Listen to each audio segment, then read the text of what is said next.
Hi, friends. Welcome to the Like-Minded Radicals, the podcast designed for individuals like you who believe there's a better way to work and live.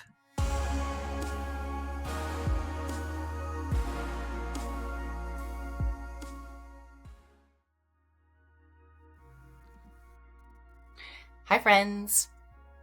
Welcome back to the Like-Minded Radicals.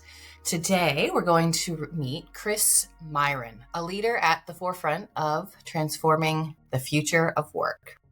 With more than 15 years experience, Chris has been driving organizational change, fostering innovation, and building cultures where teams and individuals can thrive. His passion? Designing strategies that lead to sustainable success across a range of industries, including education, health, and finance. Chris's expertise span implementing groundbreaking initiatives like a successful 4-day work week in an ASX top 100 company, which boosted productivity and well-being. His career has been dedicated to reshaping how organizations connect, collaborate, and grow, always rooted in the belief that people are remarkable individuals, not just resources. Chris's mission is simple: ensure all work is both innovative and human-centric. So let's dive in. Thanks for being here, Chris. Thank you for having me. Thanks. So let's start with getting to know you a little bit better. So what was the catalyst? What was the thing that sparked your passion to move into this line of the future of work and how you're inspiring organizations to think about work differently? Yeah, it's a great question. I think what inspires me is humanity. I think people are pretty amazing. I see so much potential in people that I come across and just meeting, and whether it be friends or people in organizations or in your network, it's amazing what we're really capable of as humans. And on the flip side, we're also capable of some really not so great things. And my work kind of largely has been in organizations, but I've got my own sort of quest of doing creative work that's in the photography space. And so I guess I've had this experience of seeing people at their best in both worlds, but also people at their worst. And sometimes organizations have the best intentions, but don't always get it right, and they don't design their systems to maximize the potential of people. They design their systems to maximize productivity and profit. And I think we should be better as a society. I think that we should put sustainable performance at the forefront of what we talk about. And so that's really the driver for me, is wanting to leave the world in a better place. And if I can do that through small conversations like this one, or larger ones with groups of people, then hopefully that just helps nudge it in a direction which is a little bit more positive and a little bit more focused on people flourishing and doing the best that they can. Yeah, that's why I really has what's driven me with this podcast, the Like-Minded Radicals, is the conversations. It's just about unearthing ideas and concepts and challenging some of the status quo and thinking about how we can do it differently. Because I think you're right, we can be better than what we currently have. Do you think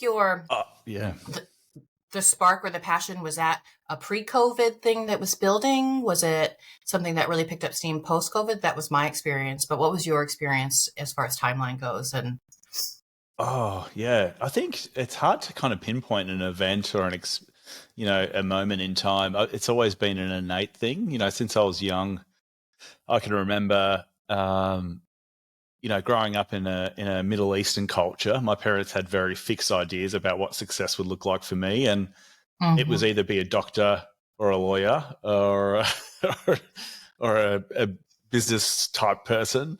But I remember sort of thinking and feeling that I naturally had this sort of capability of understanding people from a pretty young age. And I didn't follow the traditional mold. I actually went to a very religious school growing up. And that was pretty positive in a lot of ways, but also really brutal in a lot of other ways. And I saw, a lot of, really challenging circumstances of being, from a belief point of view that made me fight against the system from a really young age of why does school have to be this way? Why can't it be fun and enjoyable? And then that led me into doing teaching and learning and development and HR as a career, which I never expected. I never had that on my roadmap. I never had a plan. I really sucked at school because I just wanted to socialize and play sport and have fun and was not academically focused. And I didn't go to uni till I was in my 30s, where I really started to kind of understand the passion for learning and growth, probably more later in life. But I've always had this sort of drive to really help people live I guess in whatever ways that's sort of come across. So that's probably been the history. If I really think back to it, I was pretty intuitive as a kid, picking up on sort of social dynamics and what was happening. I'd be curious to know your strengths from like Strength Finders, or if you've done your Enneagram, or if you've done something like Human Design, what your background is, because I can relate to a lot of what you're saying. Yeah, right. Yeah, very interesting. Yeah. On the profile, you probably can pick it, where I am. It's definitely more influencer. There's a green, relationship focus, vision, creative. But going back to what you were saying earlier around, organizations can have creative people. Like every job has that potential. I've really seen, it's so interesting working inside an organization because most people in organizations don't think of themselves as creative people. Yeah. And we've got this weird relationship with creativity. And you can see that from a developmental stage. I've got 3 kids. I can see that, the different level of like acceptance of their gifts. And my oldest son does not think he's good at anything, and feels really nervous about trying to start something, or doesn't see, but he's incredibly gifted from a creativity point of view. Will draw, will paint, he'll do amazing things with that, but never thinks he's any good at it. Right. Yeah. And then my middle son will think he was willing to give anything a go. So it's really interesting to see that play out in between just even children. It's like developmentally, it's something we have to learn, and it continues into our into adult stages, and particularly in corporate. As you get older, most people don't see themselves. They see themselves less and less, and there's data on this. Less and less is creative, and I think that's a real shame in organizations now. It really is. I've spoke to a previous guest about this and was commenting on it on LinkedIn recently, because I noticed even myself, like I actually consider myself very much a creative. My first grade teacher said I was an abstract creative, which I think meant ADD. But I paint. I am very creative. I am very curious. I like to prove to myself that I can do things. I'm in the middle of a horrific Halloween costume. Toothless was the request, and I've decided to make the whole thing myself. Don't know why I do this, but it's the curiosity of can I.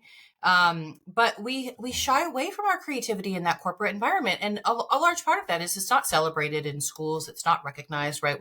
We've really kind of pulled away from the arts in our education and focus more on the STEM topics and really celebrate those and weight those differently.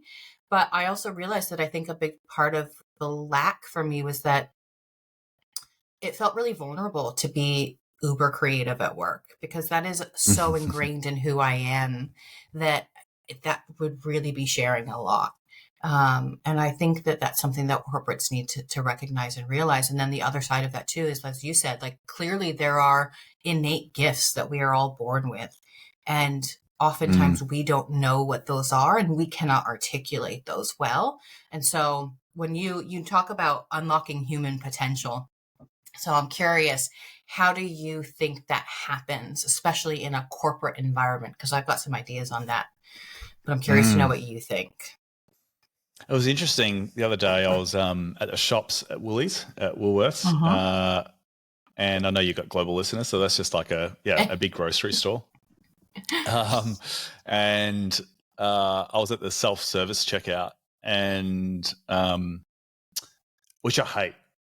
I really don't like self-service. I know the technology people will say it's so much more efficient, and good on them for that. But creating something like that, but I really hate the experience of it. But and it's painful, and particularly when I'm with kids, it's just like, this is going to be a nightmare. So, but I walked, just needed something quickly, ducked in, and went to the self-service checkout, and I finally got to the spot where I was going to be able to pay, whatever you call them, a till, counter. And but as I was doing that, this lady pulled out something from her pocket and gave my daughter, who's 4, a lollipop. Oh. And the joy on her face in that moment, and mine, because I was like, I'm so surprised. This never happens. Aww. Someone's being really nice to me and my daughter, and it just made her day. Like when she got home, she showed everyone, hey, I got this lollipop. I thought, that moment has stuck with me of like, well, unlocking potential. Here's, this lady who has taken the initiative to maybe she was given them by the store, but I reckon she wasn't. I think that she probably just had them, and it's made a positive impact on people. So, and I think, organizations have remarkable people like that all the time that can think of creative ways to surprise and delight their customers, to do good work. And I think what I think one of the patterns that we need to kind of unlock is that sort of giving people the opportunity to discover those, giving them license to experiment and playgrounds is a really great way to enable that. And my work at in organizations, and more recently in Medibank, was redefining what creativity is, and sort of getting people in a room, in an experience that makes them feel something different. I think when you experience something different is when you're going to change. And I know now from that little one Woolworths example that I feel slightly differently about the company as a result of that. So when you experience something, that's when you change. And I think organizations tend to talk about these things a lot. We want to be creative, we want to be innovative, blah, blah, blah, whatever it is, substitute the key theme. Exactly. But then they don't actually ever change anything. People don't experience a change. They'll go from that conversation into a KPI meeting reviewing their dashboard, and it's the same questions and the same challenges that they posed last week. So that's I think that's one of the first things, is to get people to experience something different straight away as you're talking about this change. So you and I both. What about you? What do you think? Well, I think organizations don't get to unlock potential. I think they get to facilitate the unlocking of potential.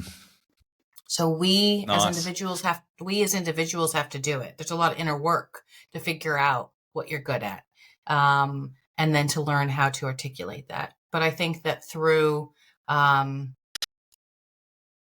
things like coaching, thinking outside the box, connection and collaboration, and giving people the opportunity to play is 100% in the right direction. I think work needs to become an opportunity for us to experiment with our gifts, and that's where you're going to unlock creativity and innovation, and that's potential, right?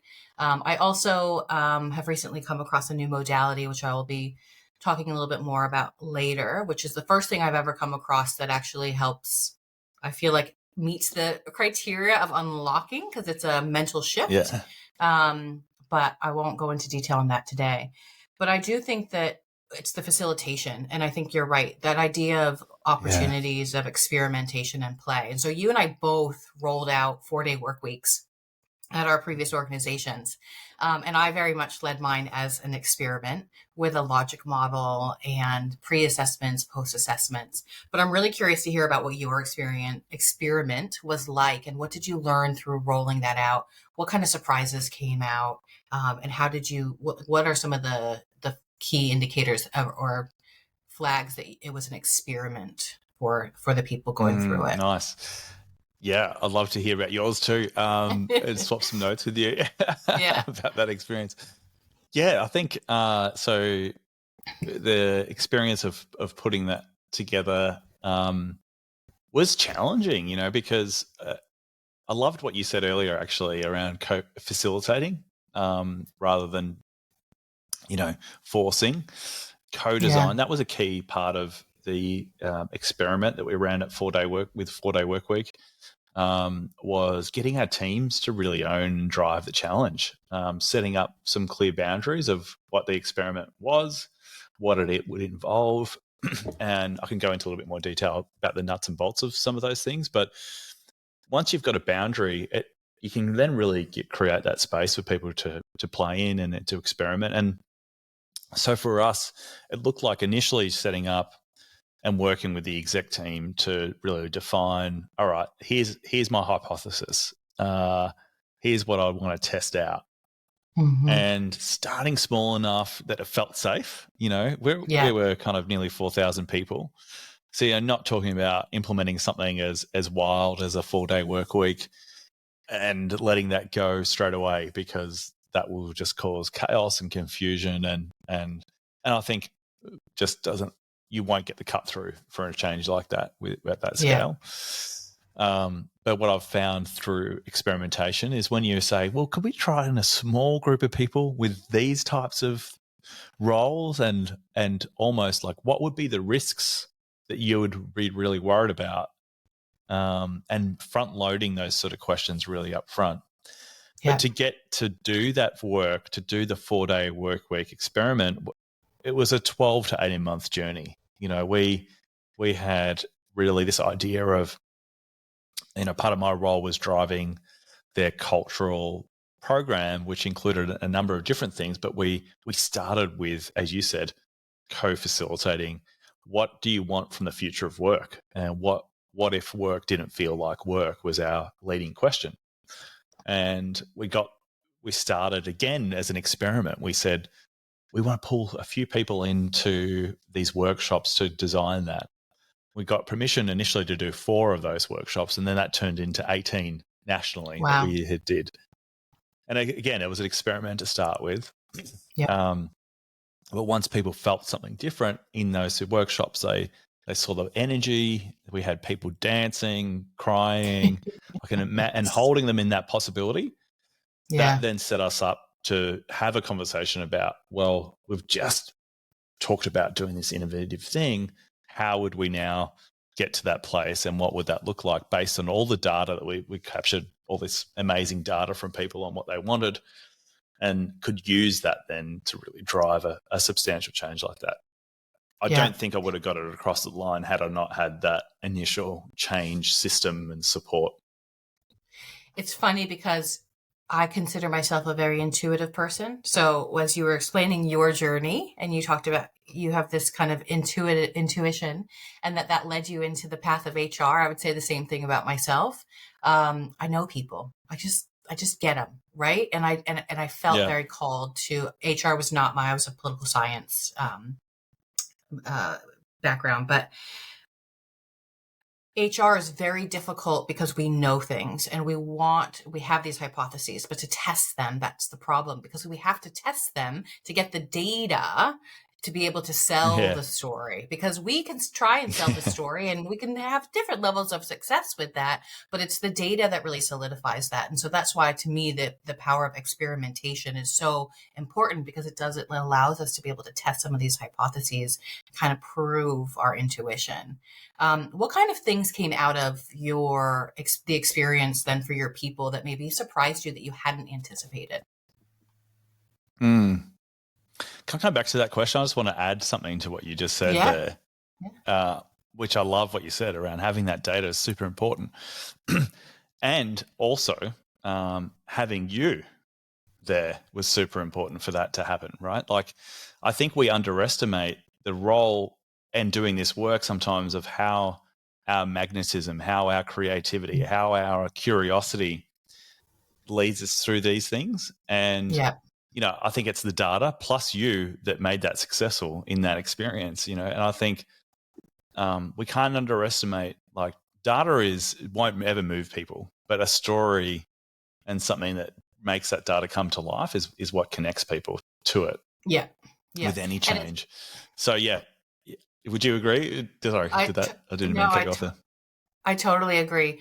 I think because data, let's be honest, you can manipulate it to tell any kind of story, really. So I think, again, then it ties back to kind of what we were saying before, is that opportunity to experiment in your role also allows you to get clear about what you're good at. And that was my experience was, yes, I came out of leading that charge for a 4-day work week feeling very confident in my storytelling, my ability to show up to the executive committee and compel them to feel differently and to have an experience and to support something as radical as that. So yeah, I think, and so I left being ever more confident that one of my gifts is that ability to influence. Yeah. Yeah. Amazing. That's so good. And I think we've all got, everyone innately has that sort of linkage, when you can connect people and, you just learn from Indigenous cultures of storytelling and story time and how they share stories across their culture, and the emphasis that they place on that has sustained them over time for years. And I think that we have a lot to learn about listening to that intuition, listening to that gut, and bringing in not only just what you're seeing, what the data says, but what are you seeing? What are we making from sense making and all that sort of stuff, which I've loved your podcast and just learning from some of the people that you've already had on here around this stuff. But yeah, I think it's the combination of things on the ground and our intuition that is the combination of force. And we all, I think, the work of all of us is to find that voice, because I see a lot of people that are just relying on data and don't feel anything in their work. They feel burnt out. They look at the dashboards and it's like, all right, I'm going to go get that number. I've got to chase that number every quarter. And everything comes back to this data and measures of success. That's why I'm hammering on about it. I guess I'm feeling a bit fired up about it today. Because since we're born, we're measured. And you go, I've had this experience. I've had 3 kids, so I know what happens. You go into a hospital and, it's an amazing experience, don't get me wrong, but it's put on the scales, the baby's put on the scales, and then you have this lifelong measurement from then on in our lives of data. Are they eating enough? Are they sleeping enough? In the early days. And then you go to kinder or childcare or whatever, and it's like, how are they integrating?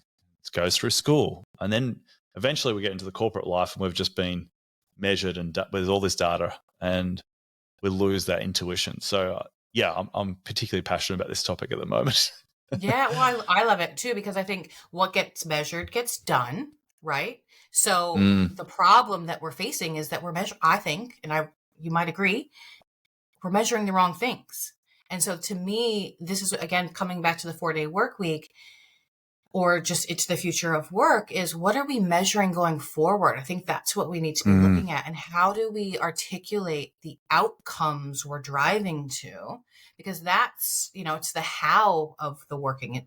Let's get past the where and the when.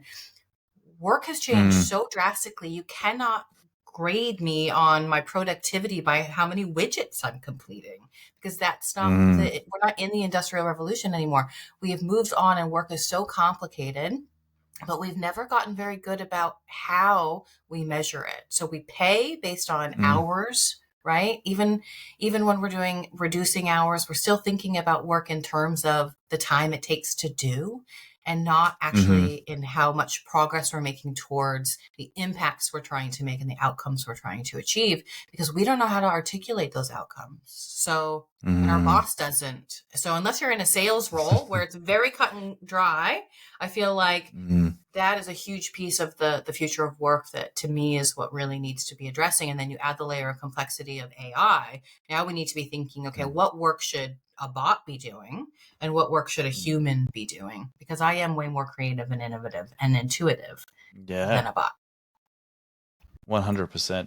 I think you're right. Like, the outcome focus is a really big shift. And I saw that in the 4-day work week, because you're really moving from, how many hours have someone done to has the work been done to afford yourself the time to take off, and that was sort of our model, was 100% of the pay for 80% of the work for 100% of the outcomes.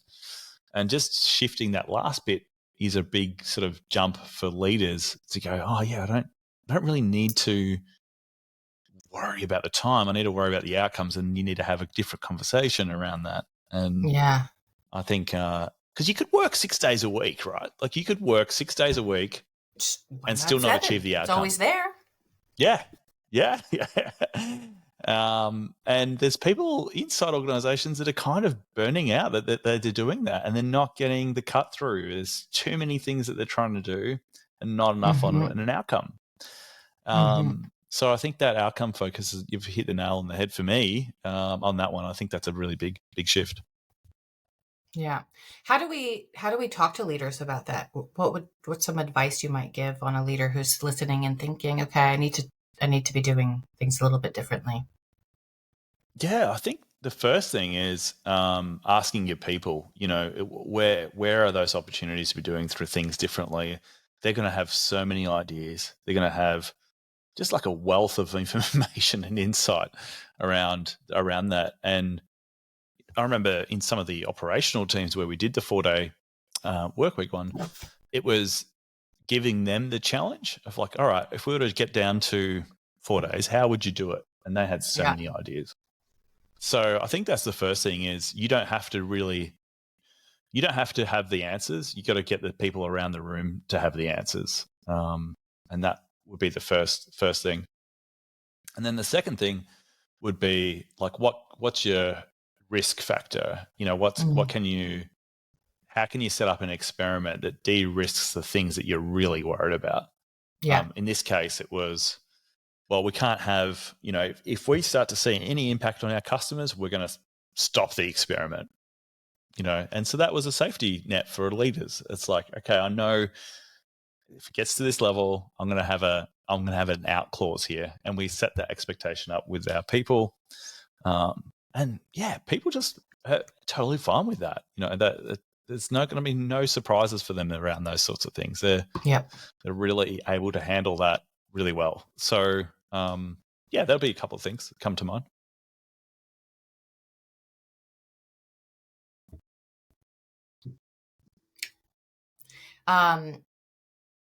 That's a good point about the clients, because one of the things that we saw too was actually that our clients were pretty intrigued, but that meant that we had to be having those conversations ahead of time with our clients. And that's probably where maybe we had some people who did it really well and others who probably were a little old school and, clients always right. And so maybe didn't see the 4-day work week as a plus.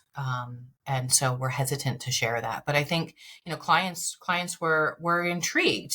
But it's important for an organization, I think, to be very strong in their point of view. If this is something that we're offering, here's why: because we believe it improves innovation, creativity, productivity. We believe you're going to get more out of our people.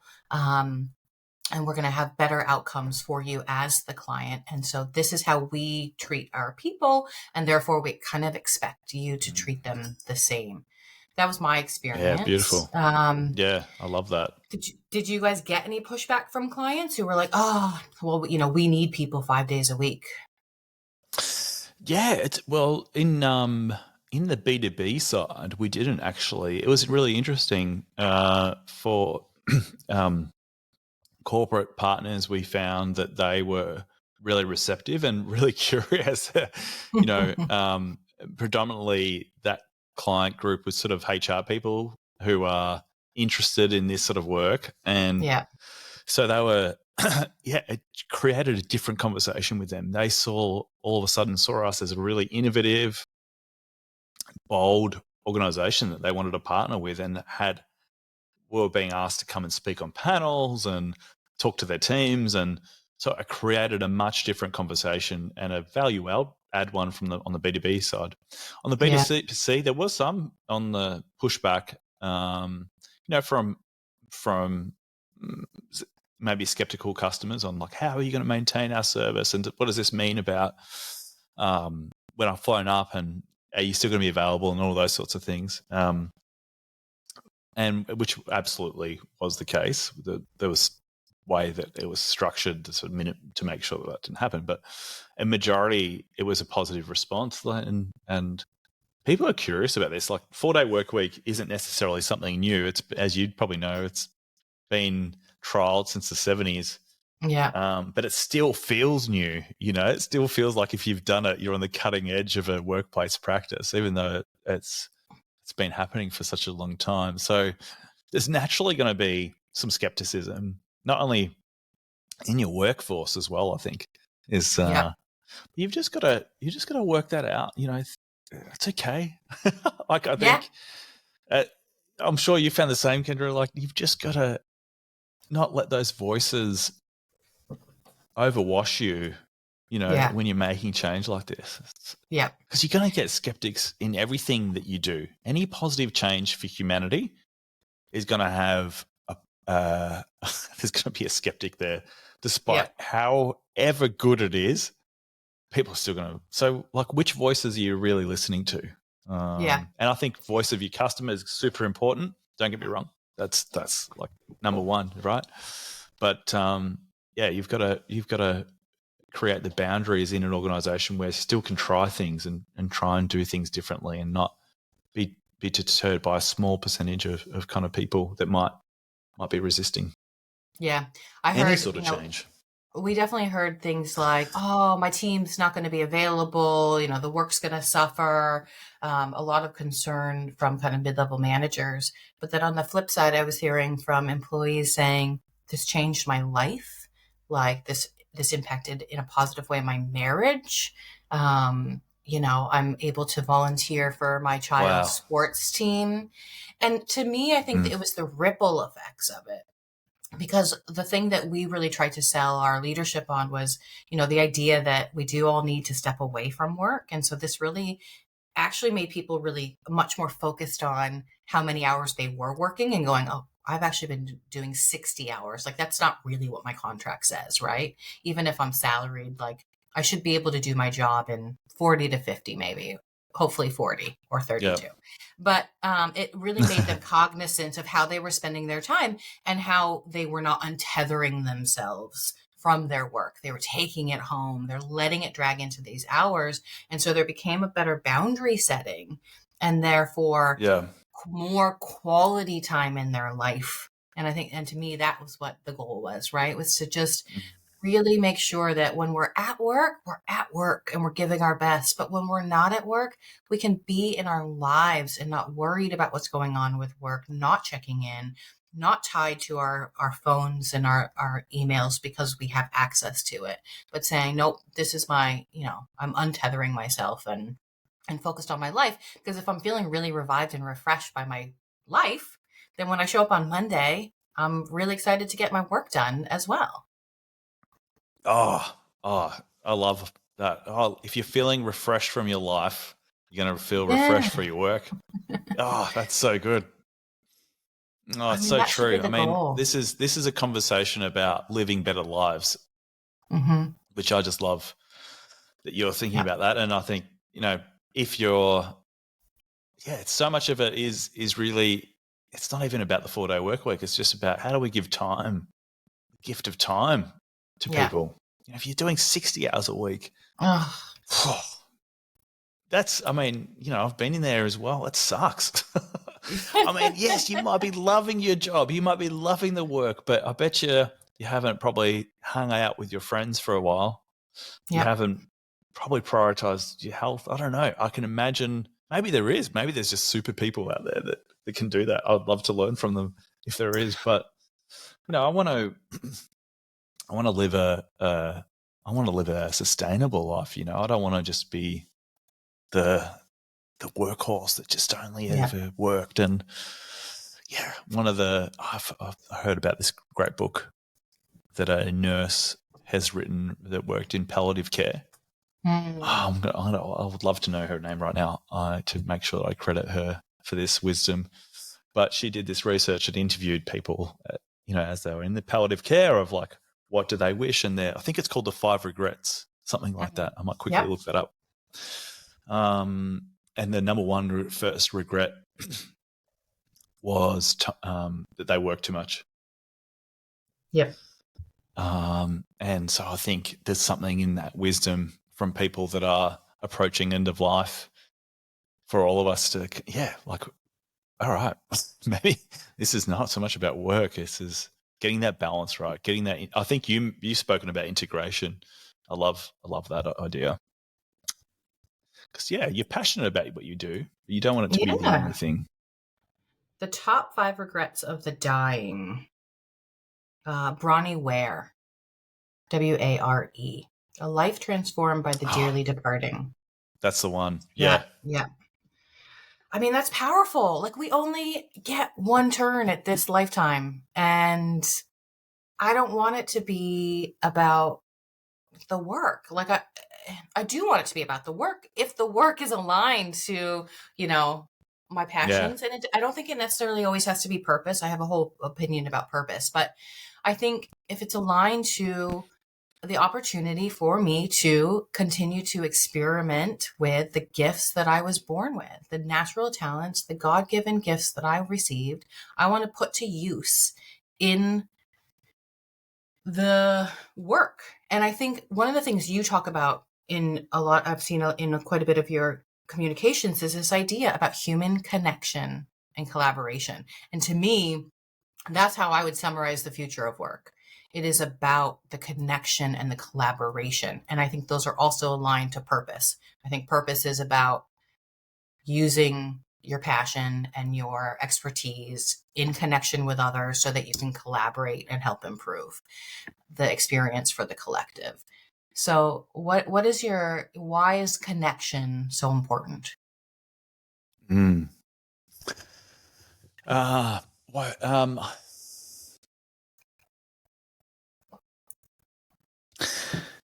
Yeah, it really is everything. I mean, I think we're naturally wired to be connected to one another. And at the moment we're really connected more to our devices and technology than we are to one another.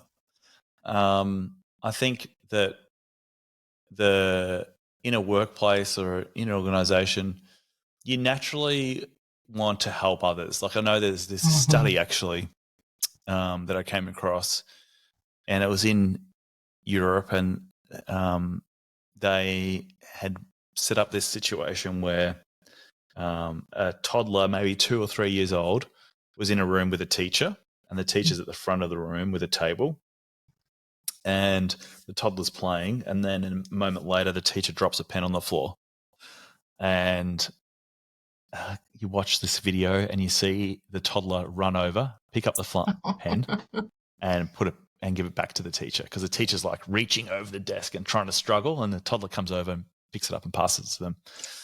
That happens in this experiment. They then monitored and measured, well, how often does that happen when we introduce incentives? And so they put 2 other controls in.